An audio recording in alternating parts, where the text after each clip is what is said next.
मुंबईतील भायखळा प्राणी संग्रहालयानं इतर प्राणी आणि पक्ष्यांसह 2 हम्बोल्ट पेंग्विनची अदलाबदल करण्याचा कार्यक्रम सुरू केला। मात्र या विनिमय प्रस्तावाला देशभरातील इतर प्राणी संग्रहालयांकडून कुणीही स्वीकारलं नाहीये। पेंग्विनच्या देखभालीसाठी लागणारा मोठा खर्च लक्षात घेता इतर प्राणी संग्रहालय पुढाकार घेत नाहीत असं समजतं। याचाच आढावा घेतलाय आमचे प्रतिनिधी सुष्मिता भदाणे यांनी। या पेंग्विनच्या देखभालीचा खर्च प्रतिवर्षी हा साधारणपणे 5 कोटी रुपयांपर्यंत येतो। त्यामुळे पर्यटनाची जरी संख्या वाढलेली असली तरी सुद्धा त्यासाठी लागणारं वातावरण, त्यासाठी लागणाऱ्या इतर सर्व सोयी सुविधा, डॉक्टरांची तज्ञ टीम या सर्वच गोष्टी सांभाळणं महत्त्वाचं आहे। आणि या ॲनिमल एक्सचेंज प्रोग्राममध्ये आतापर्यंत तरी कोणताही प्रतिसाद मिळालेला नाही। मधुमिता जी आपल्या सोबत आहेत, डॉक्टर म्हणून तुम्ही यांची देखभाल करत असताना आपण बघतो की हा कक्ष जो आहे हा सुरुवातीला अनेकांचं आकर्षणाचं केंद्र होतं, पण हीच जागा आता प्राण्यांसाठी अपुरी पडते।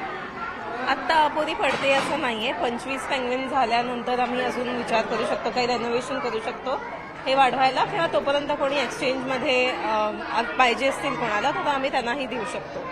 साधारण या प्राण्यांची देखभाल कशी केली जाते? ज्यावेळेला आपण इतर प्राणी संग्रहालयांसोबत संपर्क साधतोय तर काय महत्त्वाच्या गोष्टी आहेत की ज्या लक्षात ठेवून मग हे ॲनिमल एक्सचेंज होऊ शकतं? त्यांना काही टेम्परेचर मेंटेन करायला लागतं। 15 ते 16 डिग्री टेम्परेचर आम्ही आत मेंटेन करतो।